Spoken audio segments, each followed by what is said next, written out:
Welcome to Family History Mysteries, a podcast that tells the stories uncovered through family history research, the unexpected stories of everyday people. I am an avid family historian who has been compiling my family tree for over 15 years, with nearly 20,000 people recorded in my trees.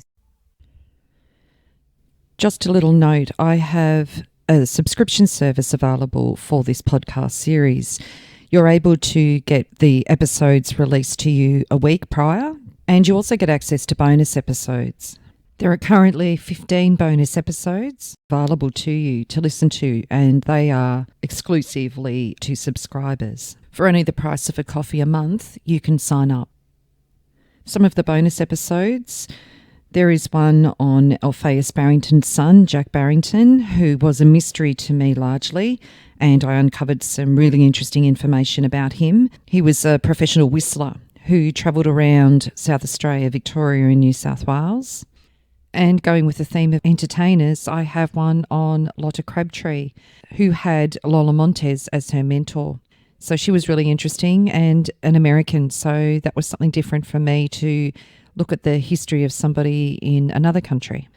There's also an extra episode to The Tracker, where it talks about the ladies from Warringasta Mission and uncovers some interesting information about the Aboriginal ladies that came from that area and the links to episodes. I've also got Ray Blair's extra to her episodes on Theo's duty.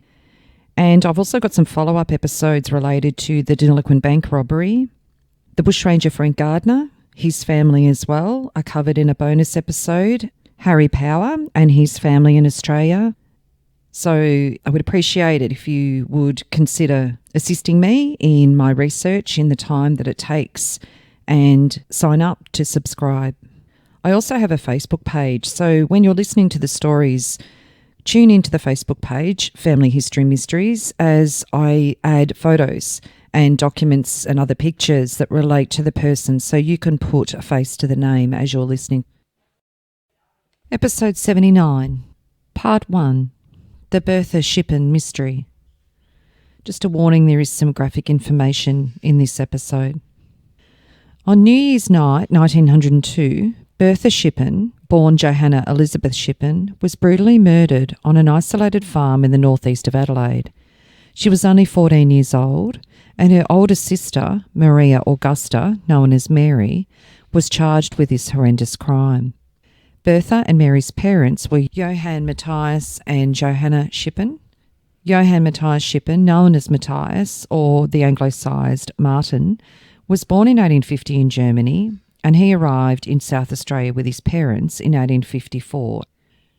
Johann, listed as Martin, married Johanna Louisa Elizabeth Don't on the 23rd of July 1874 at Eden Valley, South Australia, in the Lutheran Chapel, when Johann was 24 and Johanna was 30. Johanna was born in Brandenburg in Germany in April 1844. Johanna emigrated with her father on the San Francisco to Victoria in 1854 when she was 10, and by 1858 they had moved to South Australia. The family at the time of this murder comprised of Matthias Schippan, his wife Johanna, and the children. Mary was 24, Frederick 22, Heinrich 20, August aged 18, William 15 and Bertha 14. So by this point, Mr. Schippan had been a colonist of 49 years and he'd been a farmer on the Murray Flats for 27 years. He'd acquired a nice farm. The family is held in the highest respect for miles around. One of the oldest neighbours, Mrs. Paschke, said that she has known Mr. and Mrs. Schippan ever since their arrival in the neighbourhood when her eldest daughter was a child in arms. She had never known a thing or heard of a word against them. They had always been looked upon as a model family, sober, industrious and affectionate.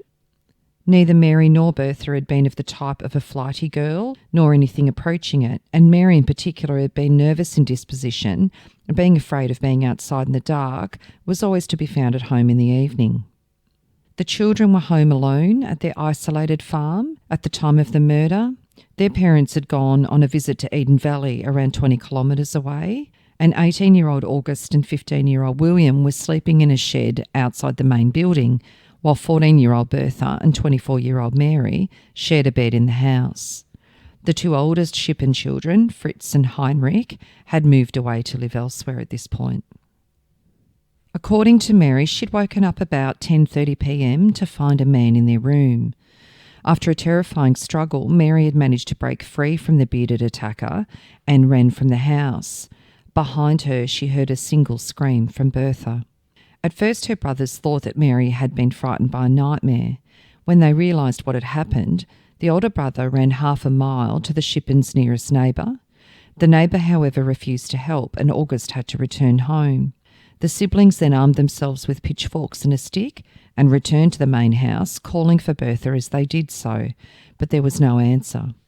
Terrified, they walked over a kilometre to the house of the District Constable Alfred Lambert, who took them back to the farm to see what had happened, and sadly they found Bertha's body on the floor in her parents' bedroom. Constable Lambert took the trio back to his own family home for the night. In the morning, he informed Mounted Constable Mowbray at Truro Station, who then in turn sent a telegram to the Police Commissioner in Adelaide. Matthias and Johanna Schippan arrived home later that day. Matthias identified his daughter's body on January the 3rd, and Bertha was buried in the nearby Sedan Cemetery. The local coroner, Mr. J. Mulligan, arrived at the Schippan farm on the 9th of January to conduct an inquest. This ran for 2 days and involved a jury of 6 local men. The inquest was recorded in the papers in a lot of detail, and this gives a very clear indicator as to what had occurred that night, and it will give you a bit of an idea based on the evidence what your theory might be. The first presentation was of numerous wounds. It says important medical evidence was given by Dr. W.H. Steele, and I'll just warn you that some of this evidence is graphic. He examined the body and found that the principal injury was a large gaping wound extending from the vertical column to 1.5 inches below the level of the ears, from side to side, severing all structures in the middle line down to the vertebral column, which was marked at the level of the 3rd vertebrae with 2 transverse cuts. The throat was cut at the upper level to the apple and on the right side. The carotid artery was severed. Bleeding from this vessel was probably the cause of the death. This large wound has been made by at least 3 different cuts, the knife having been drawn from left to right. Above this wound at a distance of 1/3 to 1/2 inch was another wound, 3.5 inches in length, evidently being another and probably a preceding attempt to the 3 already mentioned. Both these were cut transversely above the ear holes, the left not completely and the right completely, suggesting that this was a 5th attempt to cut the throat. At the back of the neck was a bayonet-shaped wound leading directly to the spine of the 2nd vertebrae of the neck. On each side of this were 2 deep wounds, leading the one on the left to the vertebral column and the other on the right to a depth of 2 inches, probably made by the stab of a large bladed knife, the edge of which was turned to the left. There was a large cut on the left cheek and a more superficial and longer one on the right lower cheek. Also other minor wounds on the chin and neck, and some scratches at the base of the neck. There was a wound on the left hand and on the back of the left wrist, and there were scratches on both hands. The clothing consisted of a bluish-coloured blouse and a cotton undershirt saturated with blood. The former was torn and a piece of it lying on the left side of the body, soaked in blood. The blouse was pulled up to the head. The wounds might have been produced by a somewhat blunt knife of the size exhibited. I found no signs of any attempt to commit a rape, nor marks of violence on the body except slight bruises over the outside of both upper thighs and a few scratches on the legs. In my opinion, the cuts were made by a right-handed person from behind. From the marks on the hands, the victim had struggled to protect herself. It says nobody can throw the least light on the tragedy. Mr. Schippan knows of no one who could have had the slightest provocation for the murder and asserts that the family are on the best of terms with one another and were all very agreeable to them going away for a holiday. There was the arrival of the black tracker that they were hoping to have straight away, but it took time for him to come down from up north. And unfortunately, he could find no evidence because they had a dust storm 5 days prior, and it didn't allow him to gather any evidence.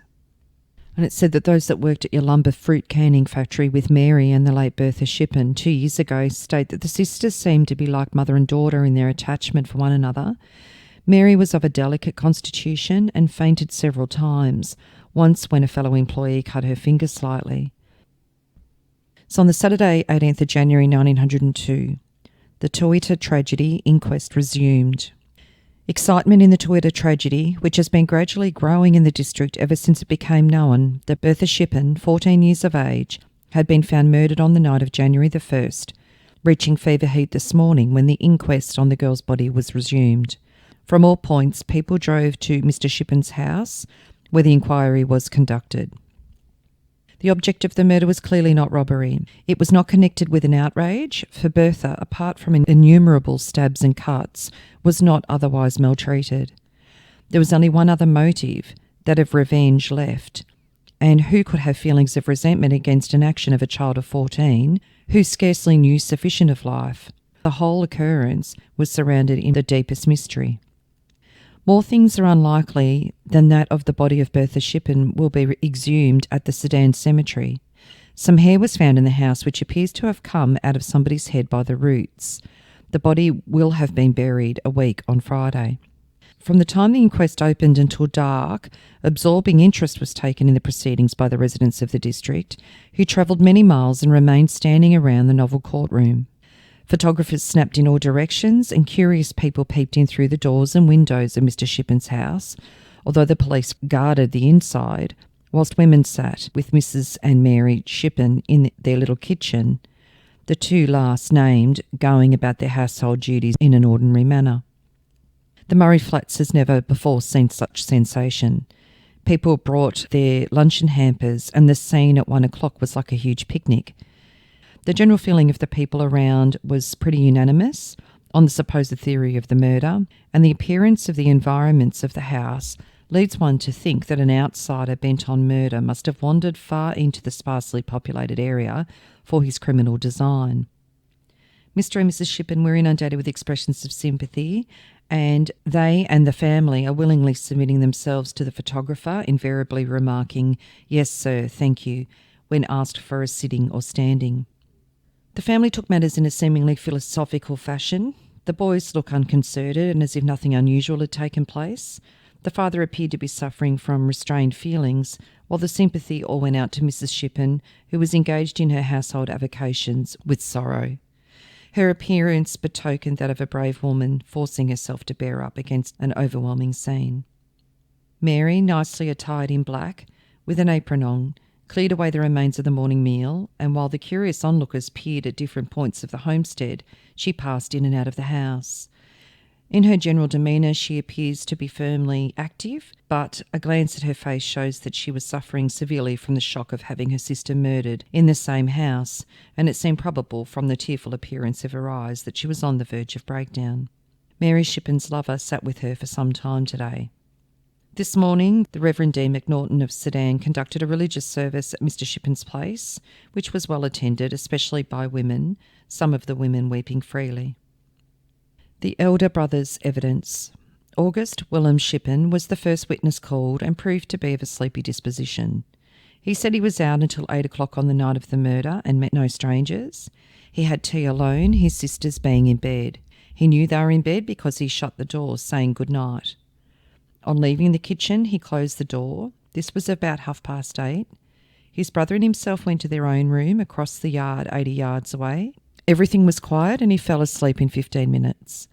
At 9 or 8:30, his sister Mary entered the room, awakened them and said, "Run over to Mr. Hinkey's quick and tell Mr. Hinkey to come over. There is a man in the house who has knocked and pushed me about." He lit the lamp and dressed and went to Hinkey's. Mary wore a black skirt and a blouse and black stockings, but no hat or boots. He called Mr. Hinkey and told him there was a man in their house after his sisters. Mr. Hinkey said, "Oh, it's only someone playing a lark on you." Hinkey told him to go to Mr. Lambert, the district constable, as he was the nearest. At this stage, all witnesses were ordered out of the hearing at the request of Mr. Sinclair. The witness said that he returned home and found Mary and her brother William in the room where he left them. The three of them at once proceeded to the house. They went into the kitchen and lit the lamp. They saw blood on the sofa. They did not see his sister Bertha, but called for her. The bedroom door was shut and none of them opened it. They left the house together, closing the kitchen door, and went to the house of Mr. Lambert, the district constable, less than a mile away across the paddocks. Witness told him that a man was in the house and they had seen some blood on the sofa. He asked him to come down quick. Alfred Lambert returned with them to the house. The witness relit the lamp. Lambert opened the bedroom door and both went in. The constable said there was a dead person laying there. He knew it was his sister. She was lying on the floor in the parents' room near the entrance without the door connecting with the sister's room. None of them went into that room. When he saw Bertha's body, he was satisfied that she was dead. He then went into the kitchen with Lambert. Mary, who had no boots on then, pulled on a pair. He blew out the light, went out of the kitchen and closed the door. The door at the other end of the house was closed all the time. All three and Lambert returned to the latter's place and stayed there the night.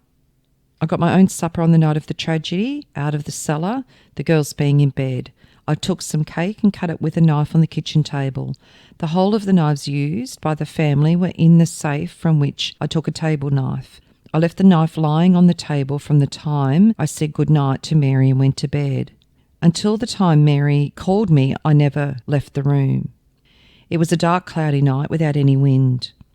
I guess it was 9:30 when Mary called me. I noticed Mary's dress, but not her hair.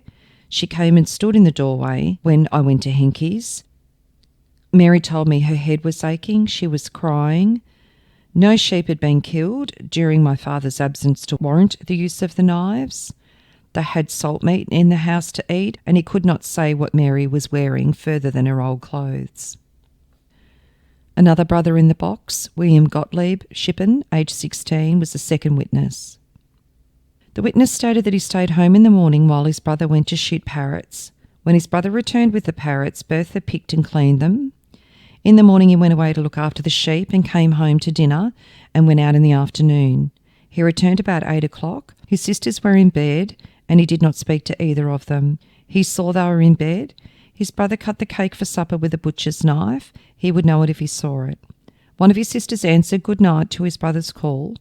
After going to bed, I stayed awake for 15 minutes, then went to sleep. It was dark. I thought it to be 8:20 or 8:30. It was dark before my brother had supper. I never heard any stranger or strange noise. While I slept, Mary came to the room, opened the door and made a noise and woke my brother saying, "You have to get up." She said, Gustave, get up. There is somebody in the house wanting to kill us. Gustave, run over to the Henke's quick and call Mr. Henke. Mary stopped at the door. When he was dressing, he heard no noise or no screams. His brother went to Henke's and returned in half an hour. Neither he nor Mary left the room while August was away. We did not hear any noise. The door was shut. There was no light. When August returned, Mary said Bertha is in the house. August lit a lamp. He now broke down as he described the finding of the body. 3 of them, he said, went to the house with the lamp and went into the kitchen. Mary and him had hay forks and August a stick in their hands. He lit a lamp in the kitchen and they called out. They all knew there was a loaded gun in the kitchen, but they did not go into any of the other rooms. They did not see or hear Bertha or anyone else. They saw some blood stains on the couch. They all thought Bertha was dead and left the kitchen and went for Lambert. The constable returned with them and went into the kitchen and lit the lamp. The boys and Lambert went into the bedroom. Mary stopped at the door of her bedroom and went into the parents' room and found the body. Then they all went to Lambert's. The kitchen door was closed when the 3 of us went into the house after the visit to Henke. No fresh meat had been used that day inside. He had used a towel in the morning to wipe his hands, which had parrots' blood on them, the birds having been shot by his brother that morning. Bertha cleaned the parrots and he helped clean them. He himself had cleaned the birds in the fowl house. The parrots were not cooked. Bertha handled a knife in cleaning. The witness washed the blood off his hands well and dried them on the towel. The tin dish produced was the one. He used soap, thoroughly cleaned his hands and dried them on the towel, which hung on the wall. He had said to someone that her hair was done up. It was done up when Mary came into the room. Then she wore an old blue skirt, pink blouse and black stockings. Mary said that a man in the house had been pushing her about, but she gave no more particulars. The evidence of Dr. Steele, important statements. I examined the body in the first place before it was moved from the floor. There was a skirt lying loose at the side and partly under the body. On the other side of the body was a handful of ragged cloth, evidently torn from the blouse because of the similarity of the material and the pattern portion of the blouse. and the cuff and the sleeve produced were the rags mentioned. I examined Mary. She wore a dark skirt, a light blouse, black stockings and light pink flannelette underskirt. They were taken off at my request and left in the room for the police, who were outside. There were stains of red colour on both of her legs and on the other side of her arm. They were the only stains. I examined Mary's hair. She complained of pain at the back of the neck where the hair ends. It was clean as if recently washed and did not show signs of having been torn. It had been washed within 24 hours. There were no signs of her hair having been pulled about. In addition to the wounds previously described on the deceased body, I found slight abrasions on the body of Mary. There was a well-marked bruise on the underside of her right leg, about 5 inches above the ankle, and there was a slight bruise on her left knee and slighter bruises over her right. I noticed some tenderness over the back of her right shoulder and 2 scratches on the upper part of her right arm and 1 on her left arm, all about 1.5 inches long and all on the inner side. There are also some slight cuts on the fingers of her right hand and lesser ones on the fingers of her left, principally between the fingers and the tending towards the back of the hand. There was one on the thumb of her right hand, but there was no other marks. There was a slight abrasion of the skin or a contusion above her ankle, but only sufficiently to allow the escape of a minute quantity of blood. There were no other breaks in the skin except those mentioned. There were no marks of injury to her wrist or complaint of any injury. Mary said that all of the marks had been made during the struggle with the man who came into the house. Mary also complained that her right elbow, right shoulder and left hip had been strained and was stiff and sore. In explanation, Dr. Steele said that the reddish stains referred to on Mary's legs, which she removed, extended from her knees downwards. The cloth was used to take specimens of the stains off her knees and the back of her foot and from her left arm. On her foot, from which I removed some stains, there was no abrasion and no indication of abrasion on either. The District Constable's story, Midnight Experiences. Alfred Charles Lambert, District Constable for North Rhine, said his father's house, where he was staying on the night of the murder, was half a mile from Mr. Schippan's place. At about midnight, somebody rapped at his door and said, "Alf, you're wanted."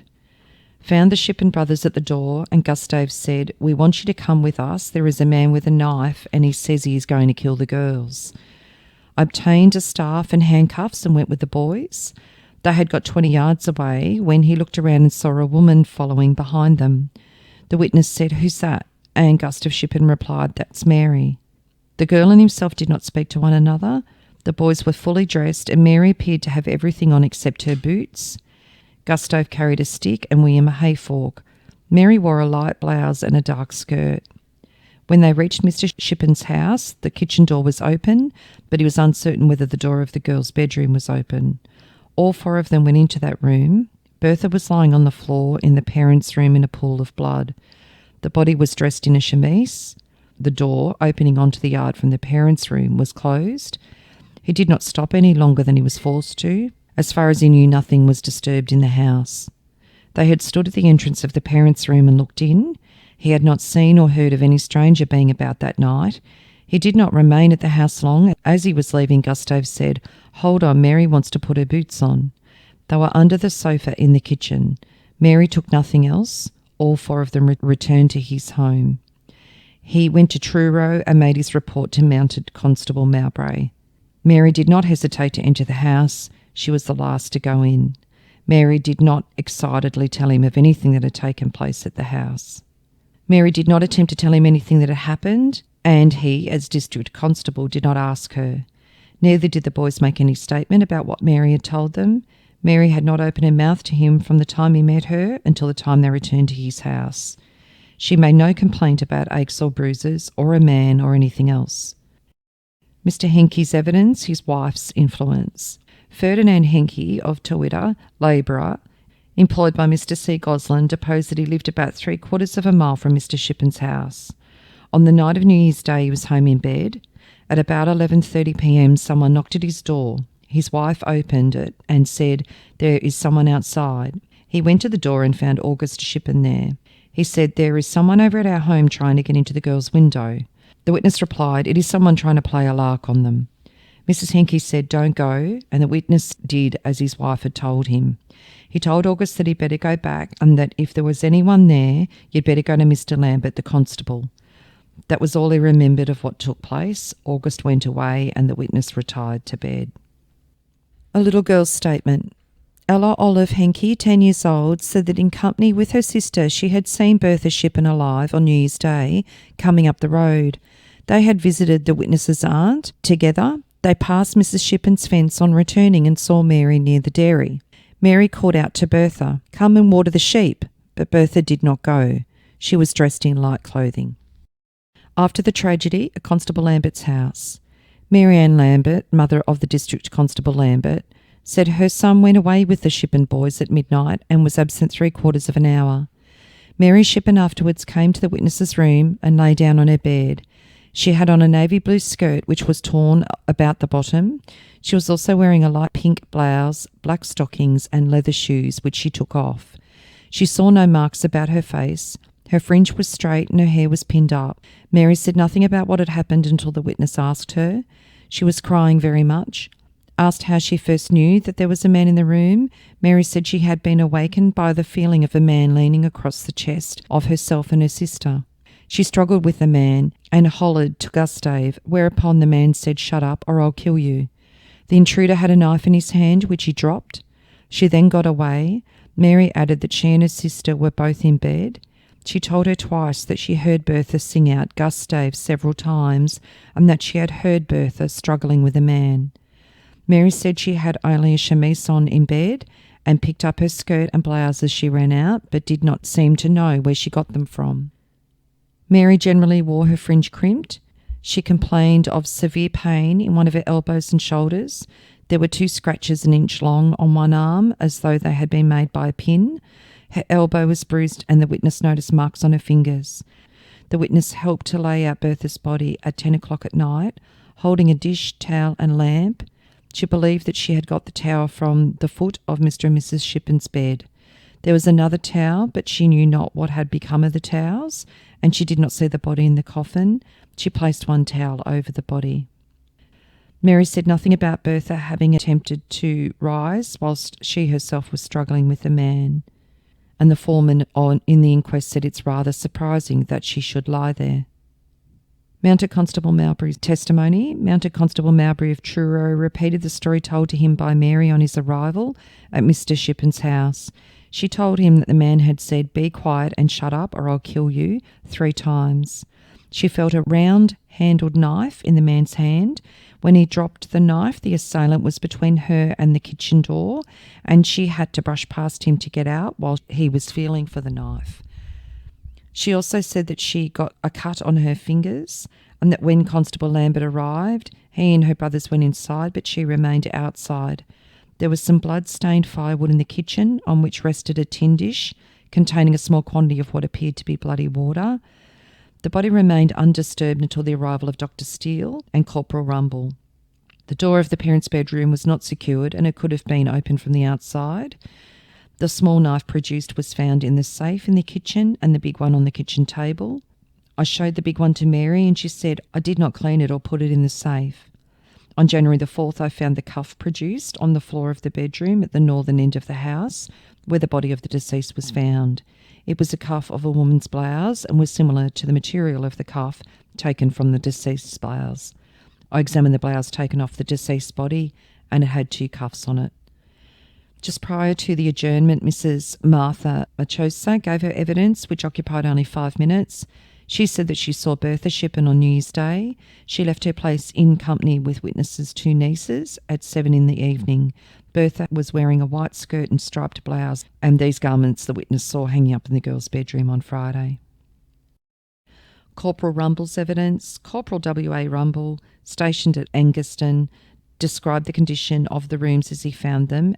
In searching the bed and the kitchen, he found that the hair produced on top and about the middle of the bed cover, and also some hair near where the body lay. Mary told him that her brothers, Bertha, and herself were in the kitchen together when the boys came home at 8 o'clock on the evening of the tragedy. Next episode, in part 2, Mary's presentation at the inquest is going to be covered, as well as her mother and her father, and the details of the court case, theories behind the murder and who committed it, and also what happened to Mary's family after the inquest and the court case. How did they all fare for the rest of their lives?